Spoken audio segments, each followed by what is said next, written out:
arriving. I'm John Anderson, and I had the privilege of knowing Dr. Beth Simmons for several years and got to write the back, one of the back cover blurbs for her wonderful book on cholera. So we are connected to the Native American side, and one of the privileges I got to do with Beth is do lead a hike for your group. I think that was 2 years ago at Fox Run Regional Park to see the culturally modified trees that we're pretty certain are primarily attributable to the Ute Indians. How many of you were on that hike? I know some of you look really familiar.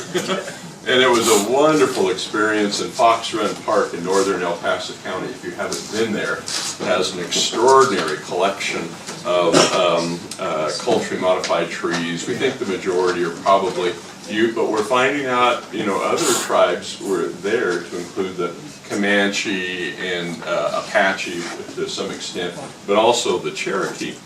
And so when Beth started talking about maybe getting all of you up to here, we have access to some really extraordinary trees here on the property. And one of my favorite top 10 trees is behind here. So kind of what we thought we'd do is getting everybody together, kind of welcome you, and I'll introduce Janet to kind of give us a little orientation of where we're at, talk about the facilities, and what we'll do for, just to give you a sense of how the day will progress. What we thought we would do is after she welcomes everybody and gives us a little tour here of the main floor, this really unique lodge, then what we'll plan on is having our potluck lunch here. I'll show you there's a little stone feature here and some stumps to sit on and a buckboard and things. So that's what we're kind of gathering. I'll share a little bit more about the area here, the location, and why this was so important to the Native American people. But let me first introduce Janet Schoen, and Janet, I'll let you kind of share your role here and why this is important to you. Okay. How many people have been at Glen Isle before? Anybody?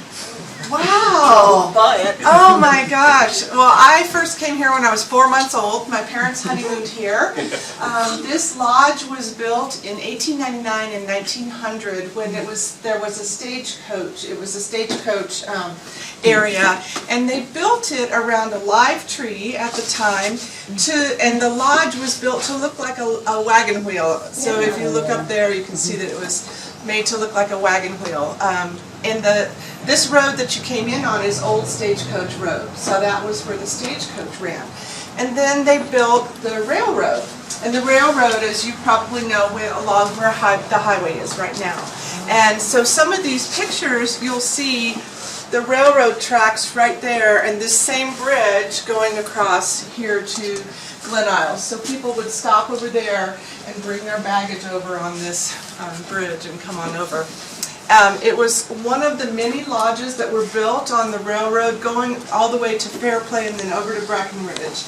And all the rest of them have either burned down or been destroyed over the years. So this is one of the last old resorts. And a group of men and women bought, I think it was well over 300 acres, and it was a private hunting and fishing lodge at the time. So many of these have been here during, from the early 1900s. It was opened in 1901, so it's quite old, and many of the things in it are quite old.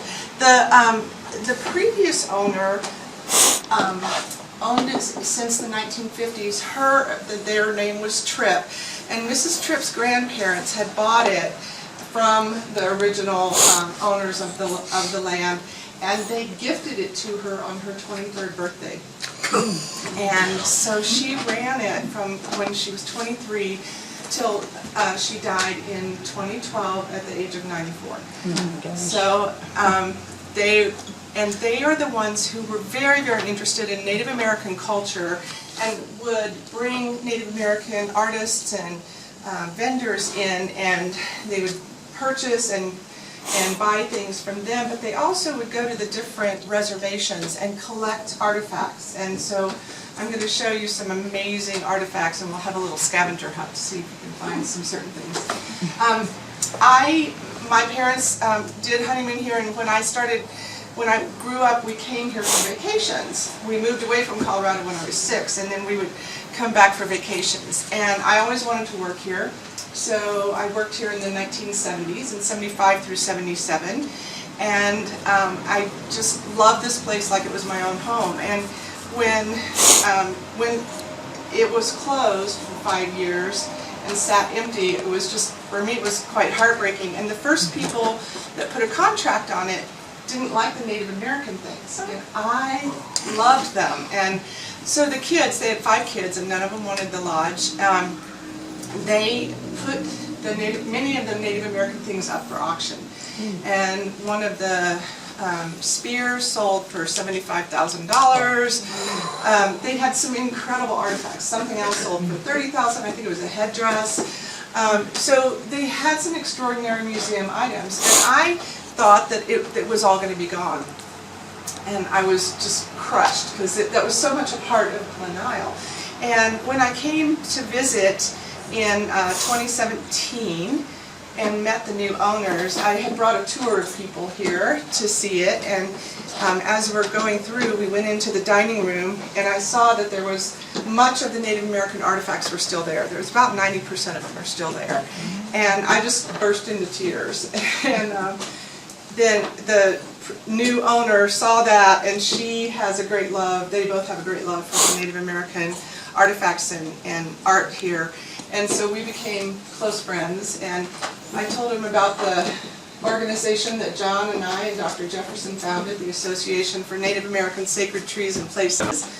And this became our headquarters. Just after talking with her, they allowed us to make this our headquarters. And then eventually, I just wanted to help them out with getting it back to life. And so they have been working since 2017 to bring this back to life. There are 18 cabins. They are now, 16 of them have been renovated and are rentable, and they're booked all the time. There's 14 rooms upstairs where people would stay. There's common bathrooms, and they've just finished renovating those bathrooms. Yay! So then we'll be able to rent out the rooms upstairs eventually as well. And so it's a slow work in progress, but you'll see as we go through the rooms, there's a lot of stuff that we're trying to filter through and put back or clean up or whatever. So please excuse the mess as we go through. I did want to point out, some of you have already seen, but these photographs, these black and white photographs that you see there and over here, and all the way up the staircase, many of them show scenes from the early 1900s, like this. So this is what it looked like. So a lot less trees. It was a lot, because it was on the railroad, they did a lot of logging in this area. And so you can see that, you can see that many of the things in here are still the same. That staircase is the same grand staircase that we had from the beginning with that globe lamp on the end. The registration desk is the same, the tree and so forth. And we have most of the same furniture.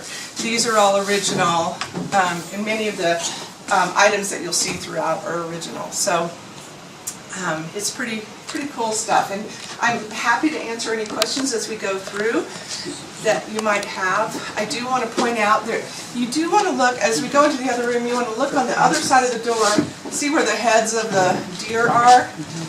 On the other side, you'll want to see what's on the other side. Before we move from here, I was going to just do a couple of things. Beth, I know you were going to share something from your book. Yes, please. This is a very, very famous story about Bailey. Most of us drive through Bailey and hope we don't have to get gas there. This has to do with Chief Colorado. Chief Colorado was the main Ute chief for the Northern Ute tribe.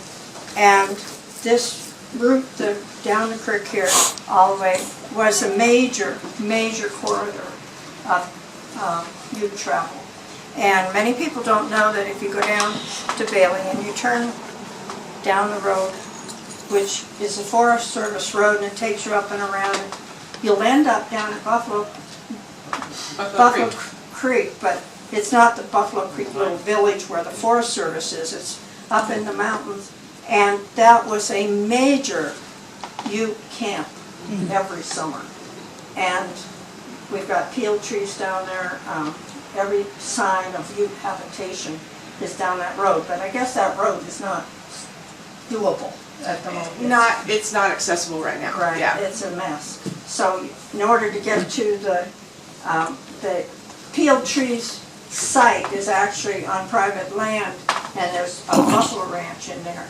And so you can't go see the peeled trees because you get run over by the big guys. Anyway, but this is a story about Colorado and Bailey as we speak right here. As the game supply dwindled during the encroachment of settlers, the Indians began begging or trading for food from the settlers. Apparently this goes into, but Colorado felt it was his husband's duty to feed his band, not to send the women to bed.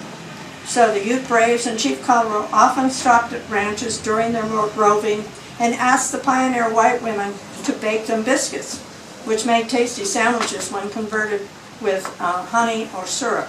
Many biscuits stories bear Colorado's name, but there is no better tale than Mrs. Entrekin's from Bailey along the North Fork of the South Platte, which is out there. Mrs. Elizabeth Entrekin arrived in the South Platte Canyon in 1864 with her sister and brother-in-law, Anna and William Bailey.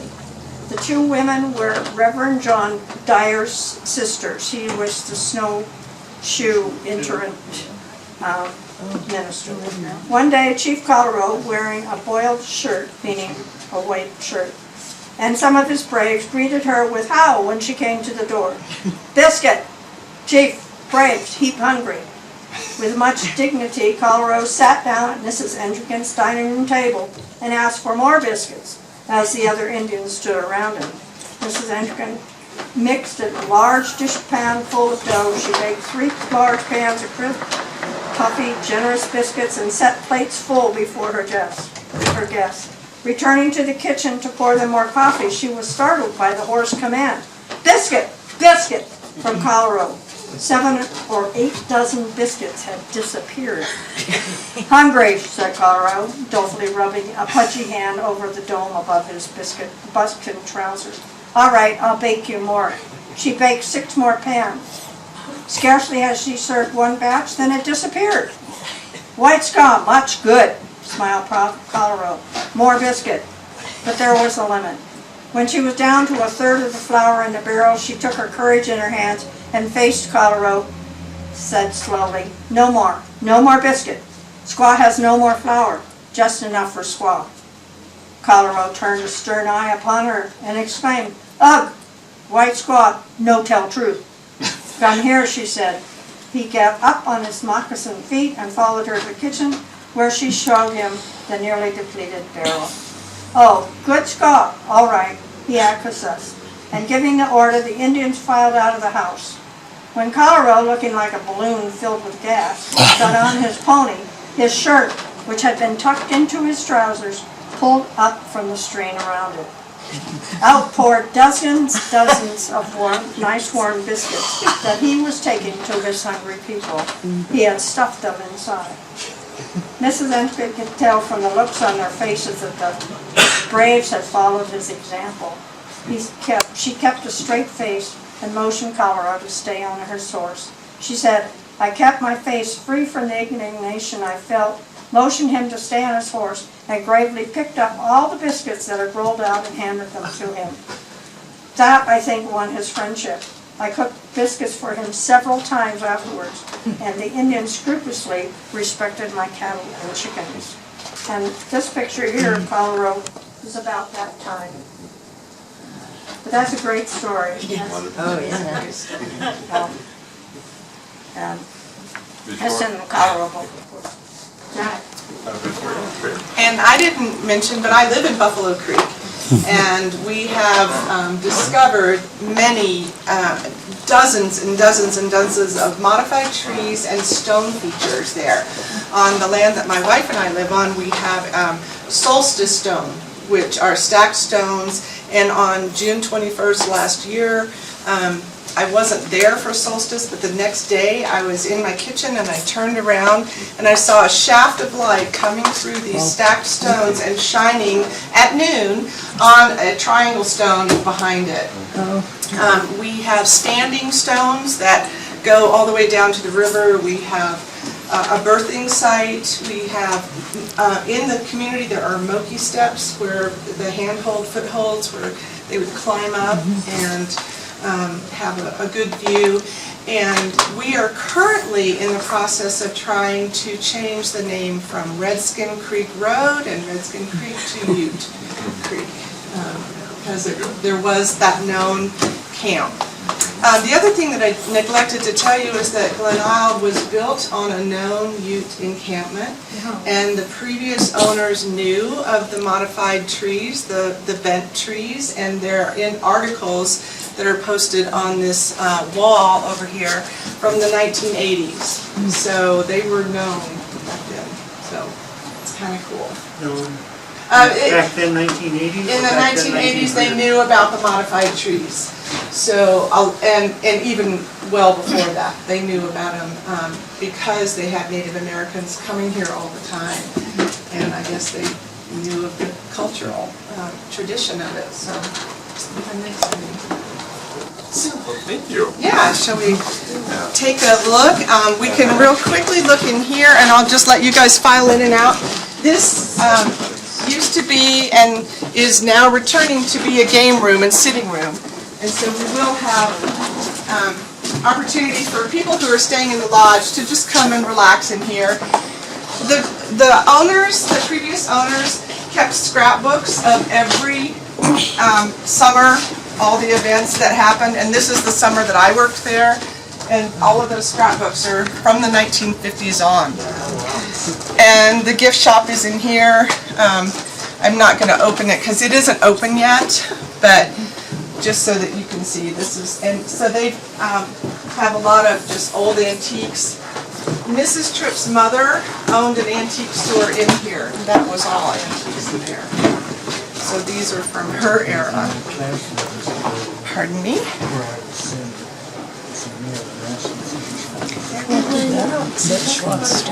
Yes. And how many of you know what that symbol is? Or the swastika? It is not a swastika. Yeah, it's a Native American sign. The Nazis actually took that symbol and reversed it and made the swastika, but it is not, that is Native American. Okay.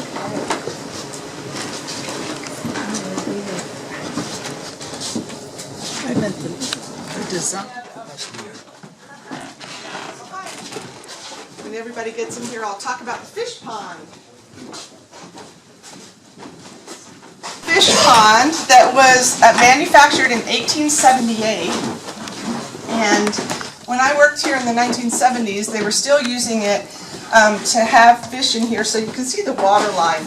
They pumped water up from the river and filled it every summer, and people would catch their fish and put it in here, and then you could pick which fish you wanted for dinner on Friday nights. Tell them about some of the famous fishermen that have been here. Oh, I don't know if it was Eisenhower, but we know that Eisenhower stayed in Buffalo Creek. He had a friend in Buffalo Creek, and Roosevelt came through, so I'm not sure. I'm pretty sure one of them stayed here. And they kept the fish pond right there in this room where it is has now? always been right here.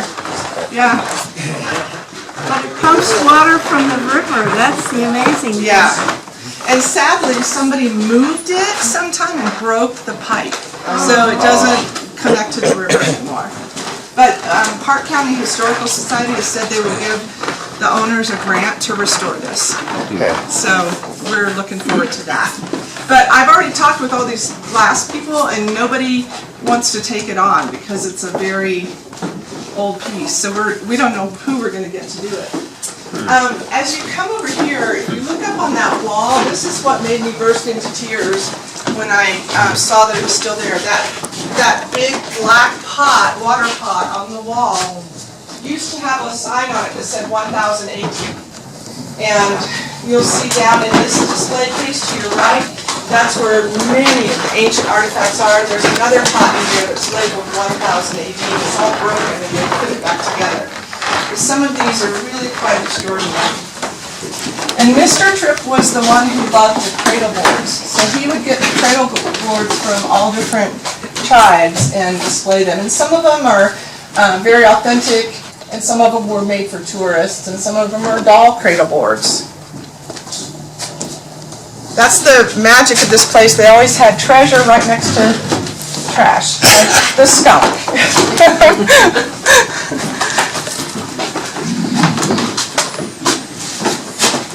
Now this is my favorite thing. It's just got extraordinary. They're all from around here? No, they traveled all over and found things. And over here,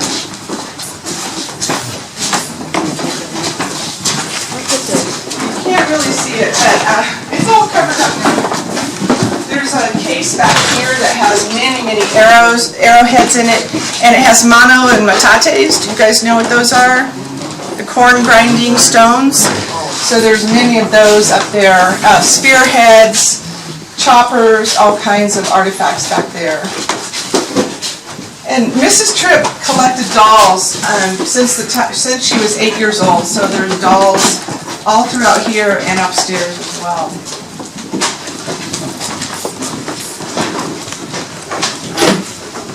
So,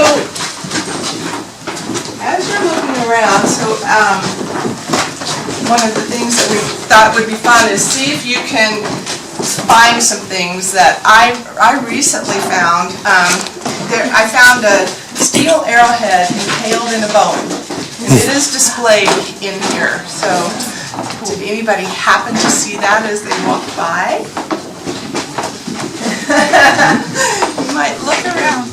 Yeah. She was 23. 23. On her 23rd birthday. When did she die? In 2012.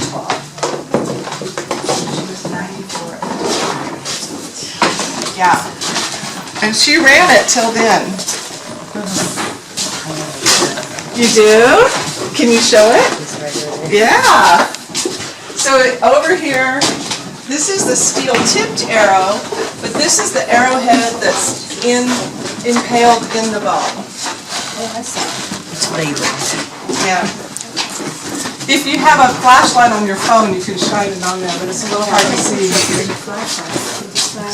There's also, over here, there's also an indigo woven chief blanket. And does anybody know what indigo is made from? Mollusks. It's made from the ink of mollusks. So we have no mollusks in Colorado, so we know that this came as part of a trade thing, and they said it was woven by the Spanish in 1898. We have a mystery object. We think we have an idea what it might be, but none of us are experts in this. Anybody have an idea what this is?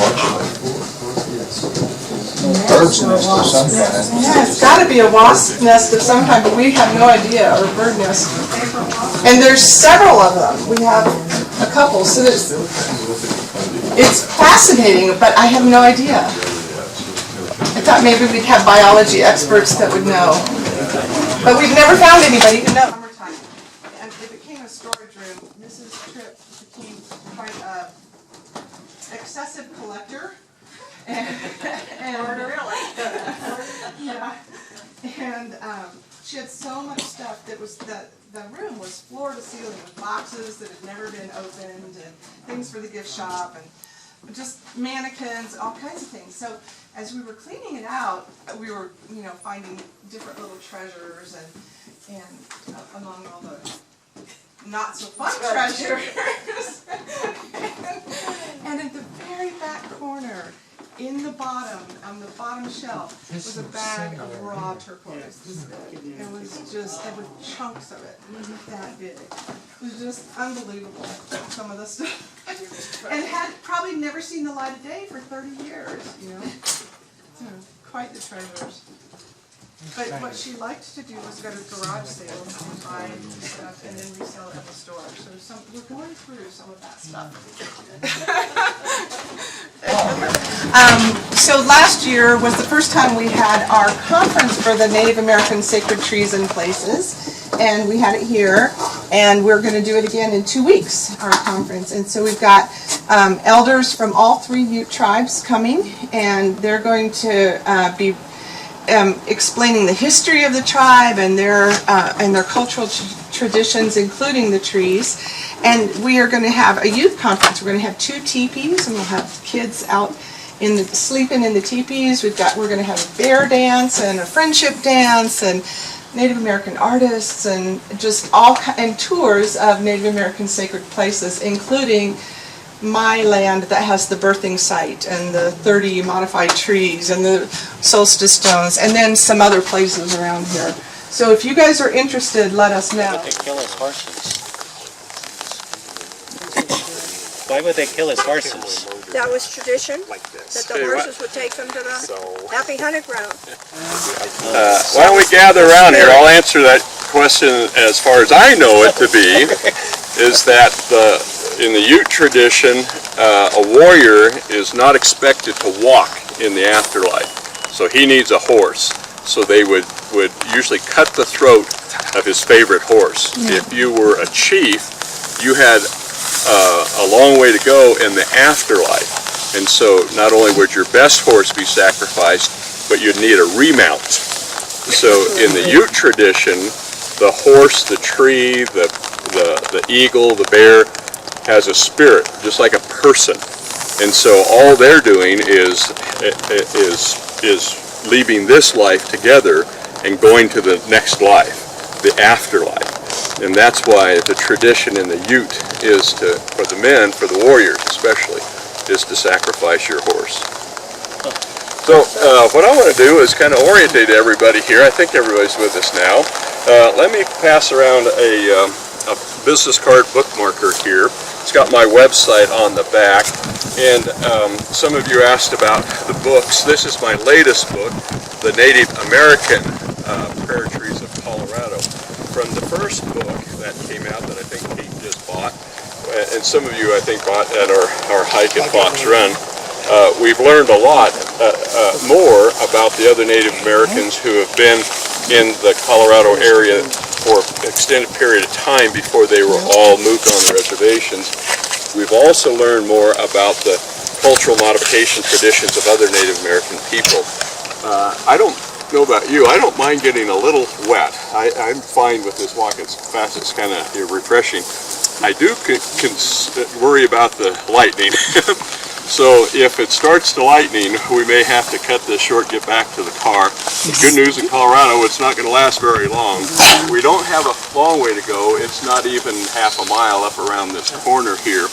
But what we're going to be looking at this morning is, in my view, one of the top 10 culturally modified trees in all of Colorado. If you're putting them on a scale of 1 to 10, this one's a 12. It is really phenomenal. And I wanted to start with this one because some of you understand Native American prayer trees, culturally modified trees, spirit trees. They go by different names. The Ute elders refer to them either as prayer trees or spirit trees. Thank you. And again, the spirit idea is that the tree itself has a spirit. They also believe that the trees point the way for the next generation to follow, to know where to go to visit the spirits of their ancestors. And you really can almost feel the spirits of the ancestors when you're around these trees. The elders say that they can watch us. So we try to be very reverent when we go to these trees. The tradition of culturally modifying a tree for a trail marker or burial purposes or storytelling purposes goes back hundreds of years. The challenge, particularly with the Ute, they're like so many other tribes, is they don't have a written language. They don't have an alphabet. So everything's been passed on from one generation to the next, either orally in the form of a story or a song, or in some kind of ceremony like a dance. They have a sun dance and a bear dance that they still practice to this day. So the tree that's on the bookmarker that I just sent around to everybody, that one is a traditional trail marker tree, and this one up here that we're going to see is a trail marker tree. It's important to be able to read the entire terrain, the topography, when you're around the trees, because that gives you also an idea what the tree was for.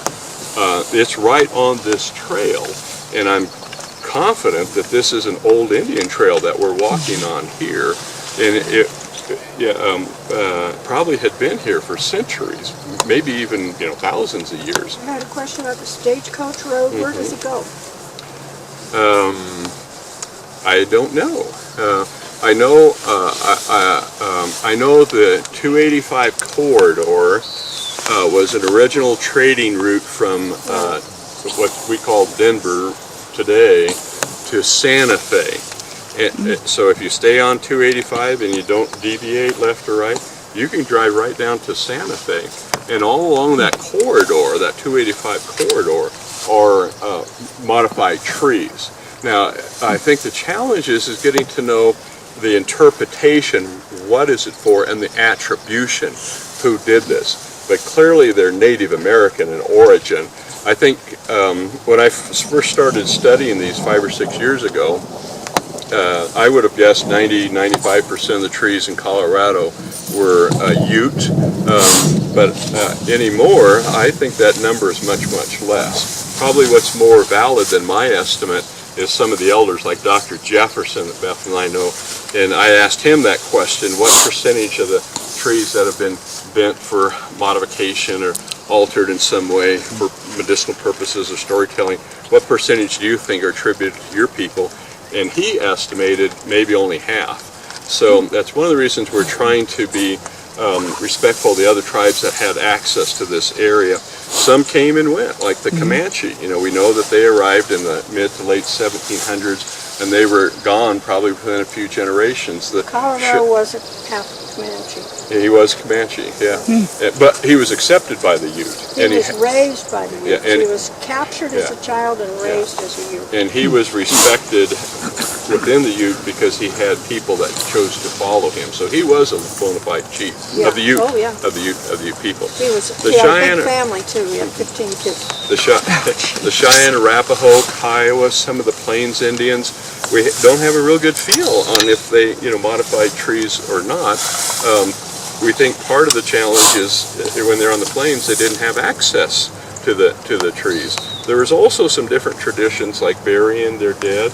They buried them respectfully on scaffoldings. Most of the Plains Indians did above ground. The Ute buried theirs below ground, and so there's some distinctions there. So sometimes if you're dealing with a burial tree and it's pointing a specific direction, you might get a hint of where that burial might be. One of the preferred burial methods with the Ute tradition is crevice burials, and so they would bury the person if there's rocks with crevices. They'd lower them in their buffalo robe respectfully down into the crevice, and a lot of times they would put rock or something on top of them to keep an animal from bothering the grave.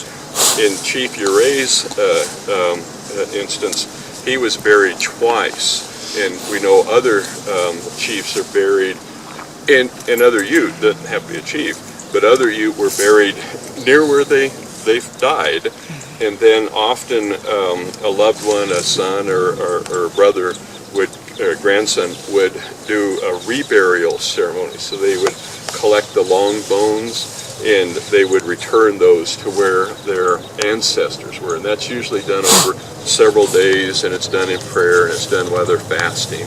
So it's a very respectful ceremony. There's a card on it. We dropped a card there. Well, why don't I get us on the trail? Is everybody okay for the hike? Okay. We won't go fast. It's just a very short distance, so I'll lead you in. Walk you around this tree once everybody gets here.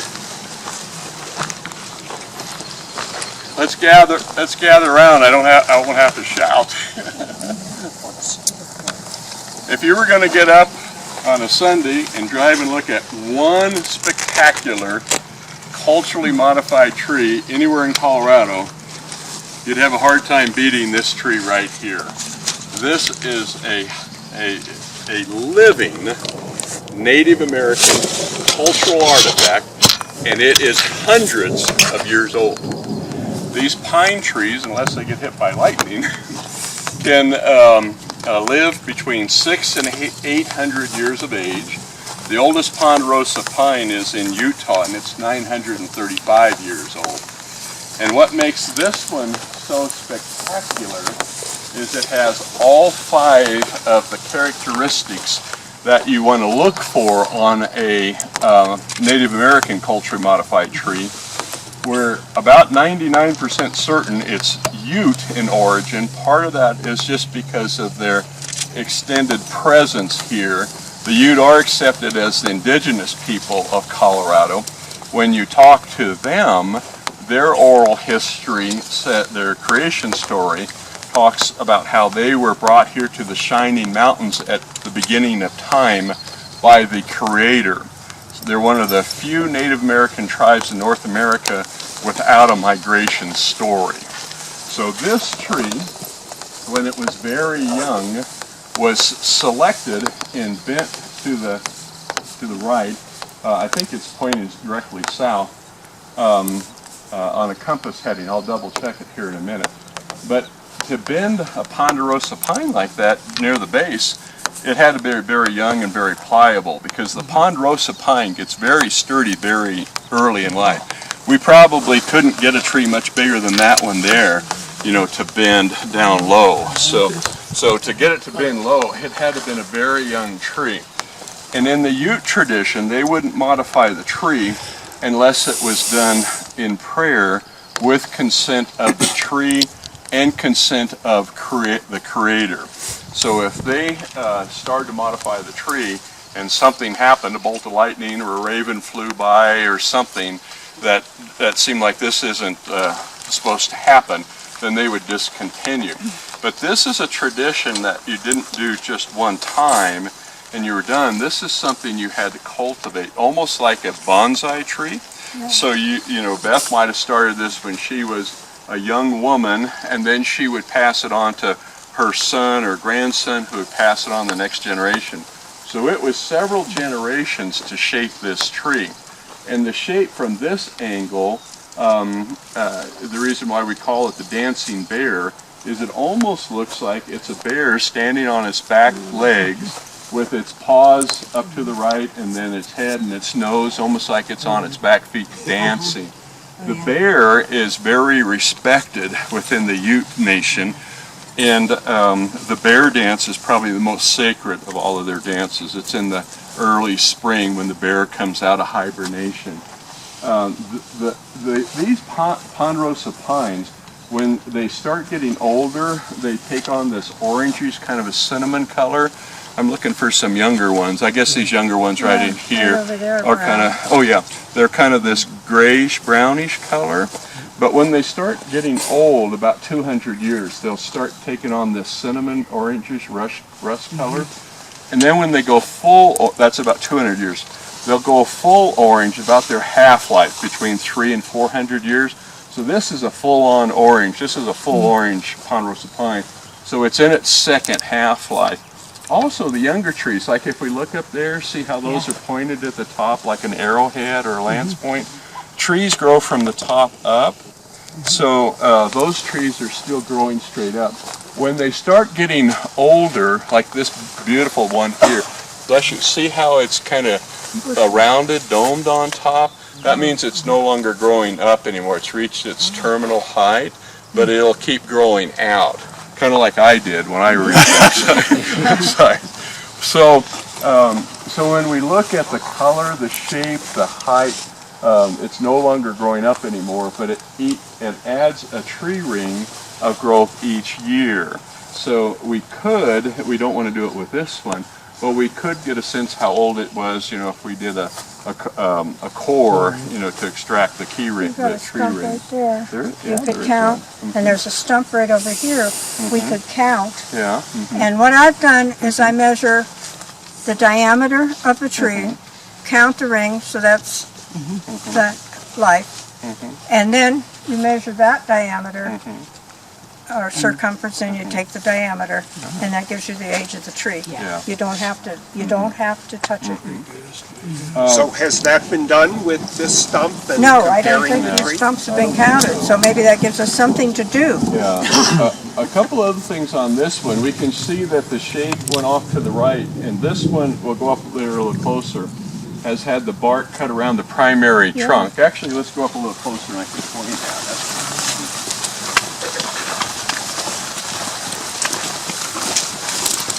So this is the primary trunk, and so it was extending out this way. And what they did is they wanted to shape this tree, and to do that they would tie like a yucca cordage around the tree and tie it to a wooden stake in the ground. That's how they got it to bend this direction. And then when they wanted it to go back that direction and no longer grow this direction, they would girdle the tree, and that's where they would cut the bark all the way around that primary trunk. And it's often shaped like a V, you know, like a V-neck t-shirt. So that's evidence of human modification by cutting around this primary trunk to redirect the growth of the tree that direction. So they reshaped the tree, and then as it was going that direction, they girdled it again up there. They probably girdled it here. So as it's growing, every few years they're returning and reshaping it. This also has some really distinctive tie-down marks. See these marks right here? Yeah. And these marks up here, I don't know if you can see them on that side, but they're indentations in the bark, and that's where it's almost like if you took like baling wire, bob wire, and tied it around the tree when the tree is young, and then as it grows it leaves an indentation. So if you take that baling wire, that bob wire off, you can still see that indentation in the bark, and it'll always be on that outer part of the bark. So you can see where it was redirected in shape. When they're going almost straight down like that, they either tied it off to a stake in the ground here. Sometimes we wonder if they hung like a weight or something off of it, you know, causing it to be redirected. But they only would have used probably one tie-down mark, and so probably what they're doing is the tree is growing the next year, returning and moving that tie down a little bit further down. So, but the important thing on this tree is on the other side here. So if you just come up, marks down here? no, we think those are compression wrinkles from the There bark. also looks like one right above. Right there. No, right there. here. Right here. It's really that farther. Oh, see that? You know, I didn't even I didn't see that one. Oh my Yeah. goodness, yeah. Very good. Very good. Yeah, I don't even think I noticed that one. So would they have tied, would that have been tied? Possibly. Yeah, I mean, you can So- see that. Yeah, where they shaped it. So what's compression wrinkles? Let's What's go that on this side over here real quick. A compression wrinkle is when the bark is compressed and the wrinkle forms naturally. This is what I really wanted you to look at, and if you're taking photographs, this is a classic example of a peeled bark extraction. You need over here, Beth? Yeah. So this occurs, you don't see this on every culturally modified tree, but when you do, it's almost like the Ute are signing their name. And so as this tree was growing, and they've returned to the tree many, many times, they were going to do an extraction of the cambium layer. That's the fourth layer down in a Ponderosa pine, and the cambium is the closest layer to the heartwood. So this is the heartwood that's been exposed here. And on a Ponderosa pine, it can't regrow the bark. It'll grow around the edges some, like up here, but it won't grow bark back from the heartwood. So they've opened up the tree by making a cut at the top, and then they've driven a wooden or a stone wedge down the length of the heartwood to peel off that outer bark. And then after they get the length that they've desired, it's usually tore at the bottom. And oftentimes you can see that tear down the length of the trunk. So we're looking at the gouge marks, the cut at the top, and the extraction. That cambium was used to put into like a tea or a broth. It's rich in calcium and nutrients. So it has 9 times the calcium that a glass of milk has. So it could help heal a broken bone and a stomach problem. So it has multiple uses. You really see a girdle crease up there, Yes, just the above there. Yeah, the girdling. Yeah. You can see it. Yeah. This can only be done by human hand. This isn't, an elk rubbing its antlers or something on it. And it hasn't been struck by lightning yet, because, that would travel all the way up and down the tree. We don't see evidence of lightning strikes. And to get it to be reshaped so many different times, they had to come back around this tree many, many times. And so this trail, we're suspecting, and when we go back down and stop at that interpretive sign, I'll give you a little better sense on the map where we're at, where this tree is located on this trail. So I'm certain this is an original Indian trail, this single track trail. Yeah, there is a little bend on that one too, isn't there? But if you're qualifying the trees, the culture modified trees, spirit trees, prayer trees on a scale of 1 to 10, sometimes you have some definite no's because they're not old enough, they're straight, you don't have the human modifications. Sometimes there's a bend or something and there's other natural causes for the bend. But when you get a tree like this, where it has the age, the so many redirections, the tie down marks, the girdling, and the peel all on the same tree, because sometimes you've got to go to like 3 or 4 trees in the area to get all 5 of those, but have all 5 of those characteristics on one tree is really extraordinary, and it confirms beyond any doubt that it was modified a long time ago. I mean, we're talking hundreds of years ago. Probably, I think this tree could be easily 300-400 years old, maybe a little older. If they can live to be 600 to 800 years old, this could be in its last quarter of life. If it is, it could be in that 600 range. So if it is, think of this. This would be a living pre-Columbian Native American cultural artifact. Now, how many of those are we going to see in our life? Isn't that extraordinary? So this is really a treasure. When would they have, is there an indication on the tree when they would have stopped actively working on it? In other words, once it gets to a certain age, like you say, it won't Right, it won't bend anymore. Won't bend anymore. Yeah, you could bend it so up that high. would have been 200 or 300 years ago that it actually was complete the way we see it today. Exactly. Yeah, exactly. Yeah, good point. Can a tree and since this is the height that they were doing, since the growth of the tree is from the top, so this was the actual height of the tree the height of the modification is right here. I'm not saying that well. If we went over to this tree over here and you put your initials at eye level of that tree, and you came back in 50 years, your initials are still at eye level. They're not 50 feet off the ground. So this is the height where they did the girdling, the height that they tied the tree down, the height where they extracted the bark. So all of this modification occurred right where it is today, because all the growth was above that. So, John, have you found trees that would indicate that they were modified or started to be modified 100 years ago or 50 years ago? Or I think the youngest we found was probably 161 to 173.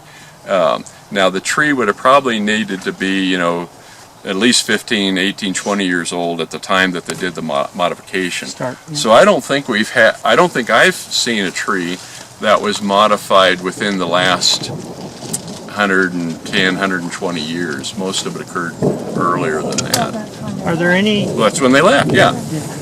Are there any white man's journals that say we found these strange trees tied down? I mean, is there any?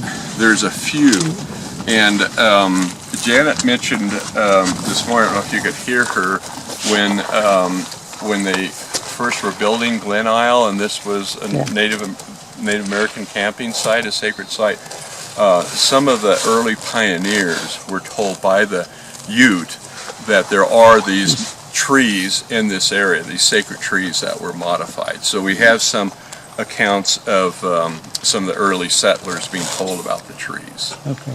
But that could have been like this tree, which was already 200 or 300 years old Could have been. at that time. Yeah, I might mention one of the better white man accounts of the Ute modifying the tree was from John Wesley Powell. In 1868-69, he wintered with his survey crew. You know, they were kind of up the Grand Yeah. Canyon, and then they followed the Green River to the White River, so they were in Colorado. And they're searching for the headwaters of the White River, and they ended up wintering several months on the Ute White River Indian Reservation, which is kind of like, well, if you're coming down Ute Pass, there's Gore Creek, and if you go over Gore Pass, you're on the you would have been on the White River Indian Reservation. It's well known for the Meeker. I was going to say, my understanding is that camp that Powell had Yeah. was up somewhere near where Meeker is today. Yes. There's a big Yeah. valley, and that was a Yeah. valley. He can't. And he, in his journal, made a reference to watching a Ute medicine man climb a tree that was bent at an angle, and he extracted the bark, and he left a 4-inch gap, the note says, and then he started extracting down lower. And through an interpreter, he asked the interpreter to go ask that medicine man what he's doing. And so the interpreter went over and came back and told Powell, well, he's extracting the medicine, from the tree. I'm sure they didn't call it cambium, I don't know what he called it. But so Powell is writing that in his journal, and he says, well, why did he leave the 4-inch gap? And the interpreter says, well, I don't know. He says, well, go ask him. So the interpreter runs over and asks him, and Powell in his journal talks about the interpreter. When he asked the question of the old Ute medicine man, the medicine man turned and looked where Powell was at, and he started laughing. And then he finishes, and then he leaves. And so the interpreter comes back, and Powell, and he said, well, why was he laughing? And he says, well, he was told you were a smart man. And he said, the reason why you leave the 4-inch gap is if you take too much of the bark, you'll kill the tree. So Powell wrote that down. And we have seen some that have the extraction and then a gap and then an extraction again, where they've left some of the bark intact. I don't know if they took all of this bark at the same time. They could have, come back and taken more, and then they camped again. But this is really an extraordinary find. I think it's in my view one of the top 10 in Colorado. So I'm glad we got to start with this one. So it's your perfect textbook, classic example of and I would say it's almost certain to be you. One other thing I might ought to point out while I'm thinking about it. When we're looking at the base of the tree, see it's taken on kind of this oval kind of a shape. And then if you look above that last modification, see the tree goes back to being perfectly round again. And the tree does that automatically to begin to adjust its cellular composition. So as it's adding a ring each year, it's strengthening the structure down below, because all the weight is suspended over here in space. So the tree's adjusted its shape so it can support the weight of the tree above that. And then when it no longer needs to do that, it goes back to being perfectly round. And you'll see that replicated by engineers for bridge building, or like our high-end mountain bikes or racing bikes, they have the oval shape. A shape to the frame. When we were growing up, all the tubes, were round, but they know you can support greater weight with less mass if you just make that adjustment, and a plant will do the same thing. It'll adjust its shape. Why don't we get down off the ridge, and we'll make our way down to this interpretive sign. Point out that kind of that piece right above there. This one here. No, Way on up. It starts to go round again. Yeah, Like 1 foot above the dead branch. 1 foot above that. Is there one above that? Looks like there's some kind of mark. Oh, I didn't see that one up there. I'm not sure what that mark is for. It looks like it was abandoned around there. Yeah. Or something. Maybe they tied it off to another tree. Well, now that's a really good thought. Yeah, there could have been another tree. Matter of fact, I wonder if it could have been that old tree where that stump is. Yeah. because of that, Yeah. to get it back straight again. I hadn't thought about that. Yeah, it could have been that tree that was over there. Well, why don't we head on down this trail here a bit and get off the I hiking have road? a quick question. Oh yes. So, just to repeat, make sure I get this straight.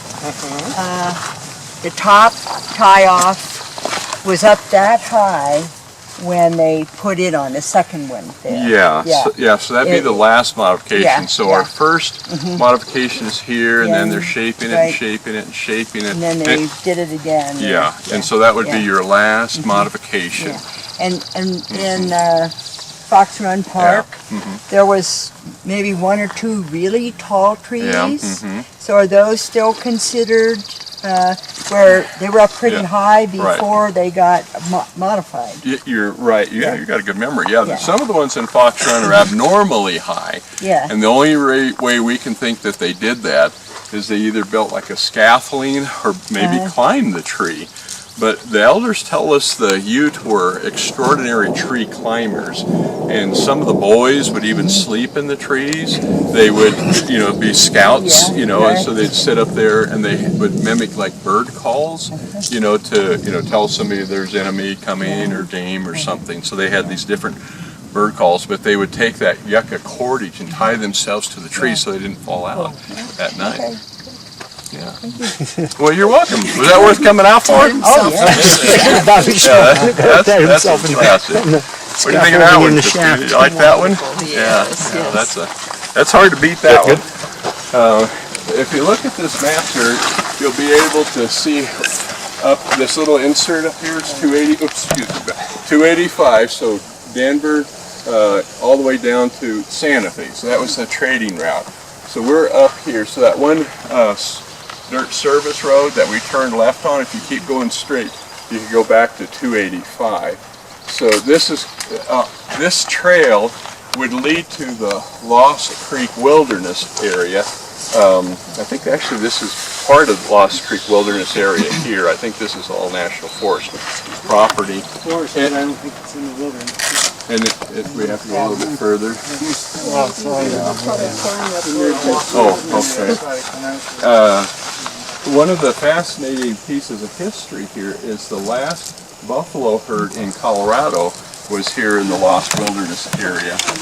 And it lasted until, I think it was like 1880 or 1890. It was in the 90s. It's like the 1890s. And some bankers out of, they were found there by a cowboy looking for some lost cattle following the Lost Creek trail, Lost Creek. And when he got into this area, he found these buffalo, a small herd, and everybody thought all the buffalo had been, killed and hunted out of Colorado. And he found that last herd, and we think the Ute probably knew it was there, and they would probably be very careful, only harvest, one or two or whatever they could sustain. So this might have been the trail that they would follow, to go up in there for that hunt. So it was probably really a sacred area that they probably never told anybody about, but this cowboy finds it, and then he ended up telling other people, and there were these bankers from Chicago that wanted to come in, and they had paid this cowboy to lead them here in the 1890s, and they wanted to go down in history as being the last white men, the great buffalo hunters, and to kill a buffalo in North America. And so they slaughtered that herd, what was left,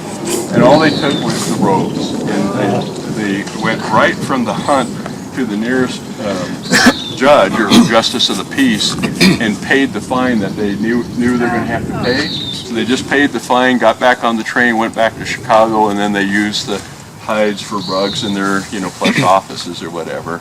But isn't that tragic? That was really And when was, did he have a year for that? Pretty sure it's 1890s something. Yeah. I know it wasn't 1900, and the Ute were forced on the reservation after the Meeker Massacre, which was 1879, and the next year, 1880, was the Ute Agreement that forced all the Ute on the reservation. Some didn't go, and the next year, 1881, the military rounded them up and escorted them. But we think some might have, either returned from the next several generations, or maybe, hit out, because that'd be really hard to get every Ute out of the Shining Mountains, because they'd know we were coming, a long way before we saw them. So a generation or two might have lasted a little longer, but we think the last modification of any trees had to have been in that 1890s, maybe 1910 time frame, but not much after that. And where's the reservation that the Utes were sent to at that time? Well, yeah, they're Dinosaur? at that time there were two reservations. The first one is south of Durango. It's the Southern Ute Reservation, and that was enacted by President Lincoln in 1862. And then the next reservation, the one in Utah, the Northern Ute, was the Second Ute Reservation, kind of north of Vernal. Fort Duchesne is a little area. So there were two of the 7 bands who were orientated on the Northern Ute Reservation. And then within the Ute Nation, the issue came up on property and land ownership, and a senator by the name of Dawes, D-A-W-E-S, U.S. Senator, passed what becomes known as the Dawes Act. And they kind of sold it on the idea, well, we're doing the Indians, a favor here, because, if you're a single male, then, you're going to get, 160 acres, and then you can raise your family on that. And if you're a Ute woman, then you'd get half of that. And the Ute were given, at least on paper, the land. The issue is the Ute didn't own land. They didn't think anybody could own land any more than you could own the air or the water around you. And so another part of the issue was being forced onto the white man's boarding school. Their children were, and it was really devastating because the children didn't have any immunization, and they get around all these other children, and so many of them died. I think Chief Ignacio lost 3 of his children, from childhood diseases. So the issue became one of the old ways, and if you go on the Southern Ute Reservation near Ignacio, you'll drive down the highway and you'll see a nice ranch, and it's owned by a white person, and then you'll see 2 that are native owned, and then another one that's a white man. So it's kind of like a patchwork. And but if you go on the Mountain Ute Reservation south of Cortez, that's all community property. So they didn't buy into the idea, of community, selling that. But in the Dawes Act, there was a clause that said if some of the land goes unclaimed, then to generate taxes and make sure the land doesn't go to waste, then if a white person wants to live there and pay the taxes, well, that became, probably more white people living on what was reservation land than the Native American people.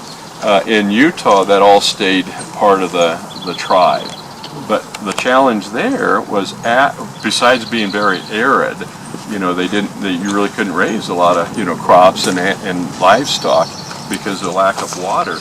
But what complicated things on the Northern Ute Reservation was after the Meeker Massacre, when the other 2 bands were escorted out of the Shining Mountains onto the reservation. They doubled the number of people that were there, 2 more bands, so now you got 4 bands of Ute, but they didn't double the reservation land. They kept the reservation land the way it was and said, well, you all figure it out. Well, that created issues between the bands because, they're now struggling and fighting, competing over the scarce water and the other resources. So it really was a difficult time. Still is a difficult time. Yeah, it's still a challenging time. Out of the 3 Ute reservations, probably the Southern Ute has a little more resources. It has more water. It has a little bit of oil and gas reserves. And it has gas. Gas and methane. And they did win a major lawsuit there against the landowners. So they were drilling down. Directional drilling? Yeah, and then they started doing the directional. So if we got land next to one another, and I'm Ute and you're not, and I'm drilling down, and I go whoop, And you said, wait a minute, I own the land and the water, I mean the mineral. And so the Ute hired a really good law firm who said, oh, no, when you bought this land, you bought the land, you didn't buy it down here. And so the Southern Ute won that suit. Now, I don't know if that was like a landmark decision for all other Native Americans, but at least the Ute were able to do the directional drilling. So they set up, this is years ago when they first did this. I think this is like the 1950s, but they had some really bright tribal leadership that all kind of came together at the same time, and they decided to invest that wisely, and they created this LLC for, it's called Red Willow, and that's what they put all of their oil and gas reserves under, the Red Willow. So it's owned by the tribe and controlled by the tribe, but they hired some really good engineers, people to manage that, non-Native American people, who knew what they were doing. And they did the same thing with the casinos. They did the same thing with the Cultural Center and Museum. Has anybody been down to the culture? Well, we went there together, didn't we? The Cultural Center and Museum. A lot of times, we don't know it, but a lot of times the Utes own property in Denver. They own Villa Italia, which then they sold to Lakewood. And they just recently got all the money from the Belmar development, and they made a lot of money off that deal. Yeah.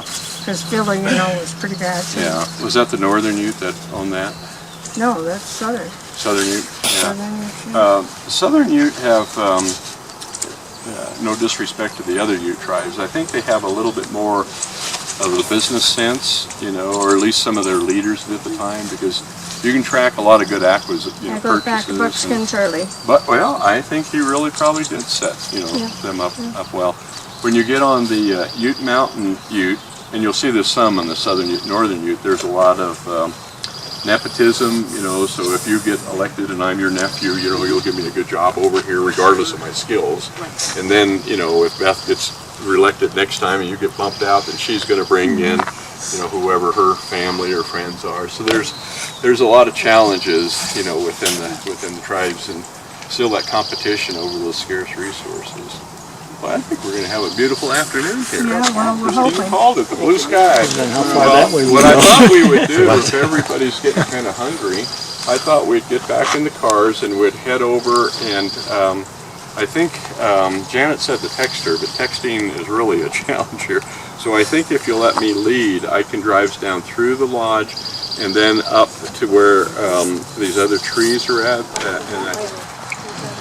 You sent out like an email thing about it? Oh, okay. Yeah, they did. You got this one. I'm sure it's just some young. Well, I'm going to be there with stuff there. Yeah, if you make it special. Yeah, and it might have been dead anyway. Oh, here's one in your 4-inch. Nice blaze that tree. Not pay attention. I don't know You about that. do. Anybody could have done that one. Well, it's pretty much everybody here. Nice size trees. You almost have to go around this one at a 360 to get a feel for it.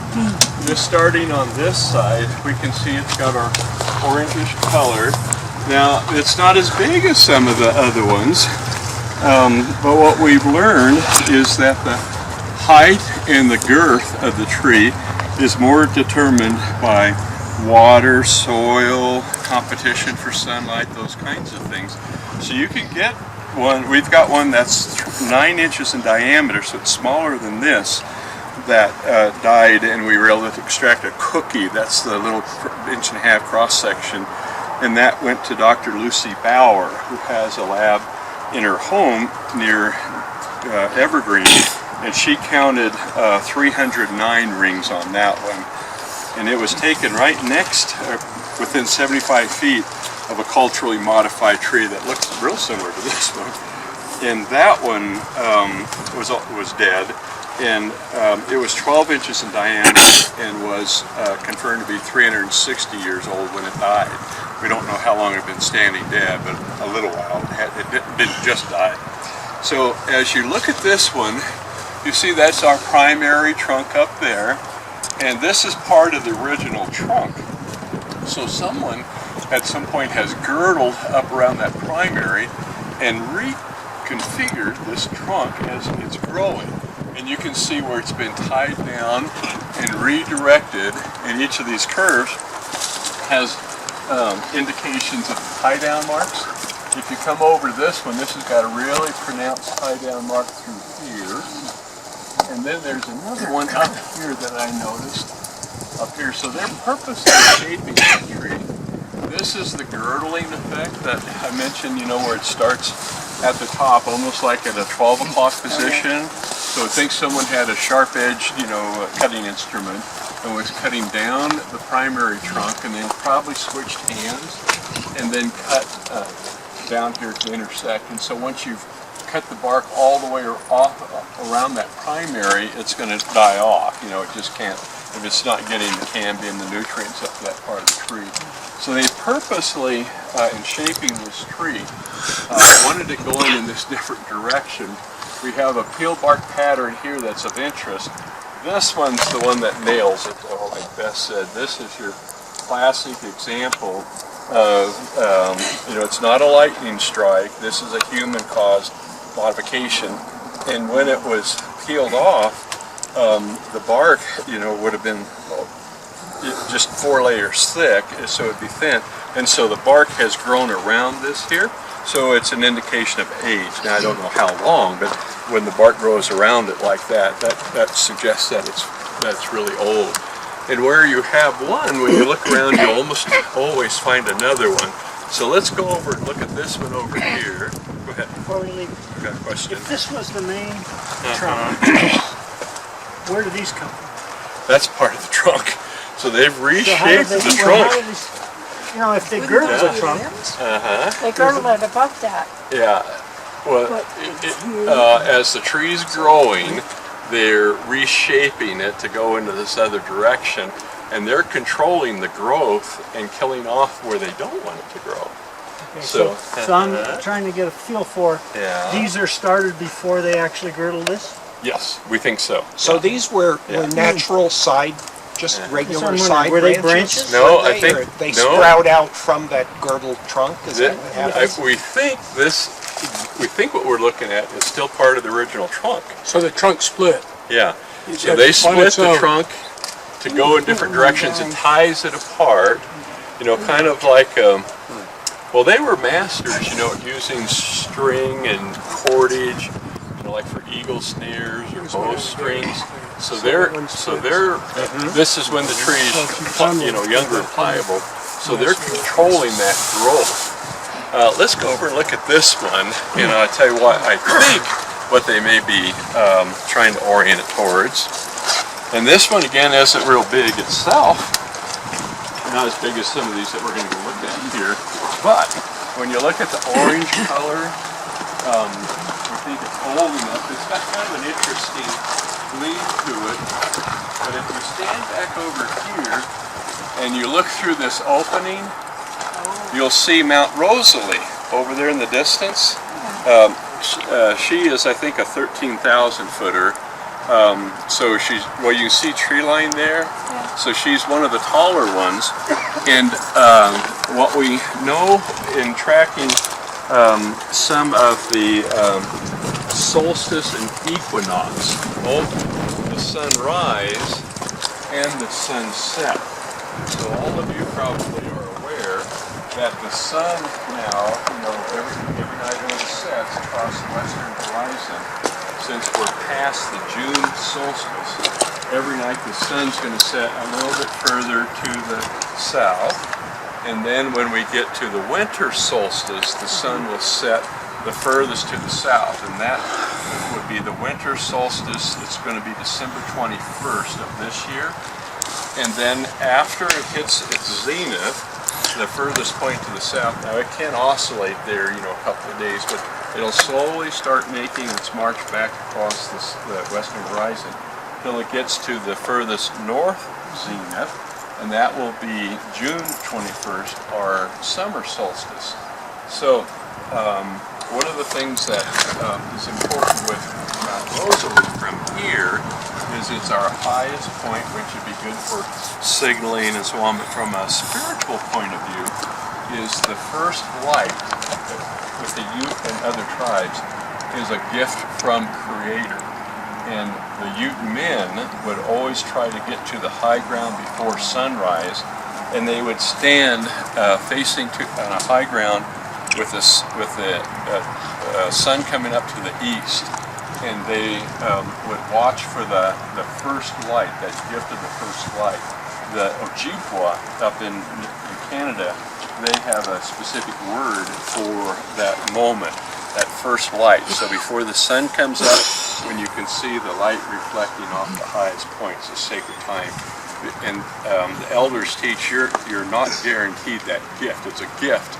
So if you get it, accept it as a gift, but you must use each gift from Creator wisely, because you're never guaranteed another gift. So we think that alignment may be with the sunset, possibly on the solstice. So I haven't been here on the solstice, and we haven't gotten a photograph of that, but we do have photographs and confirmed other sunsets on solstice and alignments with trees.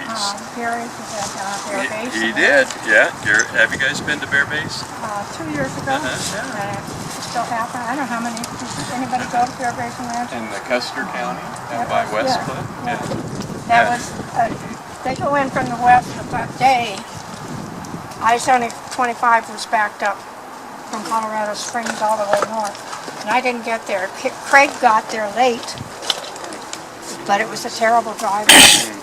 Yeah, Dr. Gary Ziegler is world renowned. You know, he's done, I think, like 29 expeditions to Peru, and he's studied with the ruins, you know, the solstice, sunrise, sunset, and alignments with distant peaks. And here, let's get in here together. And it was Dr. Ziegler who started pointing out to us on the compass headings, you know, that, well, this tree's got a equinox or solstice. And so we added that to our confirmation. So if we can get something in the distance, like a high point. He's got at least two.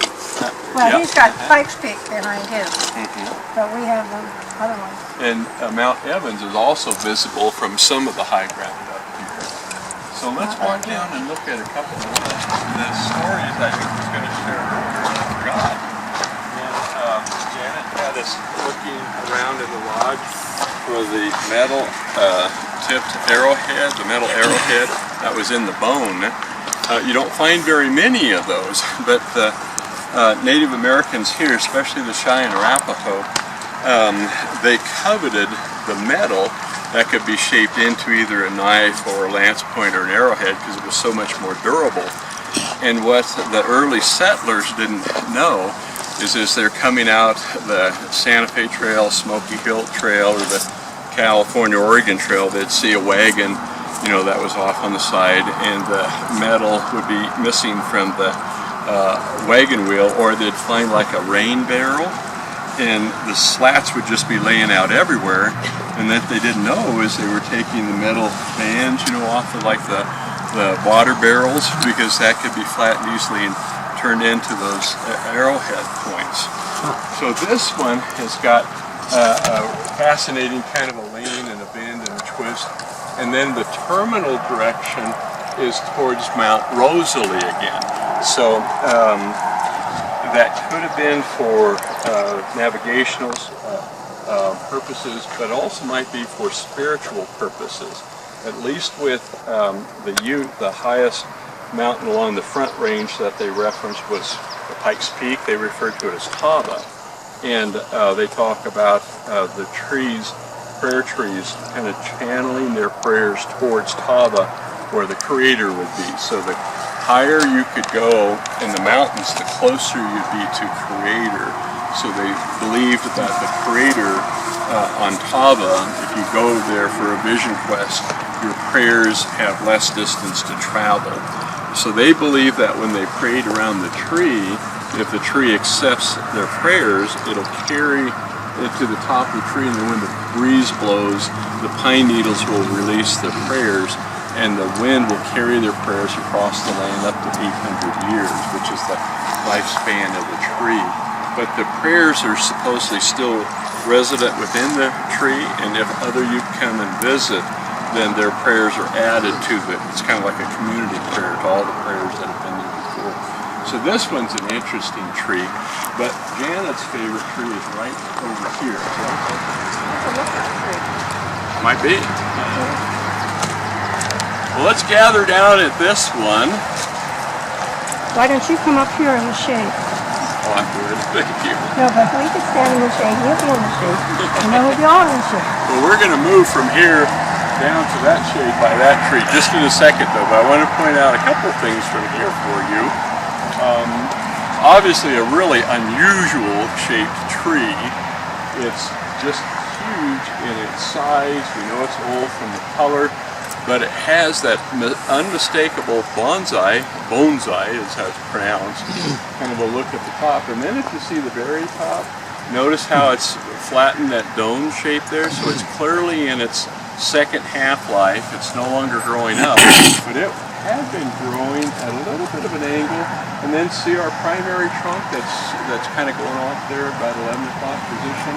That had been killed off, and then reshaping the tree again appears to have an orientation maybe to Mount Rosalie. So we wonder again if that might be more spiritual. Wonderful peel bark patterns here, but I want to bring everybody down a little closer. Now, the elders teach us, the Ute elders, to really understand and appreciate the tree and understand the tree, you have to use all 5 of your senses. So you can't just look at the tree.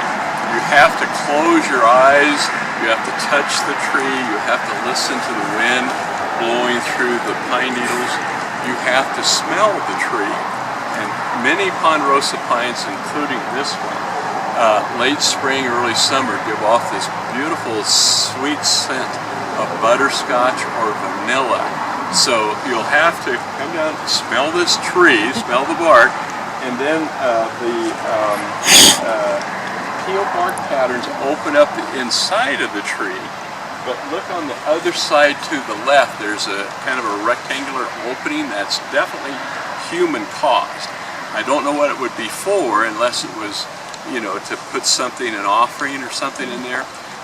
It's hard to know how old that opening is. It looks really old, but we did have, you know, miners and, you know, pioneers in here, so I don't know if we could 100% rule out, but since everything else on the tree is cultural and modified, we're certain by Native Americans, I think that opening might have been too. So definitely look at that, and then see how the branches almost look like they're braided, and you can see ligature after ligature after ligature as that tree was growing. So come on down a little further, and we'll smell the tree.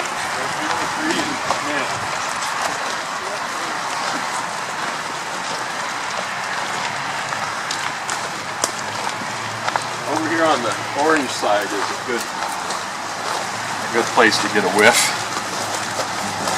You ever smell a tree? Oh, yes. You know what I mean, then. The heartwood of this is gone down here. Yeah. A Ponderosa will rot from the inside out, from the pith ring out, closest to the base, because that's the oldest. So opening it up like that probably exposed the heartwood, which began to deteriorate. And then see, Beth, right over here is that opening I mentioned. It's a mailbox. It does. So if that was, I don't know if that was tobacco or a plant or something. Did you get it? Maybe that's it. If you look up here, you can see where they may be pointing at more than just one area. Isn't that an interesting tree? Yeah. I can see why Janet loves this one up here the most. This one is a really neat tree. So we thought we'd save that one for last. We're not going to go see the spire now? No? Where is So that? why not?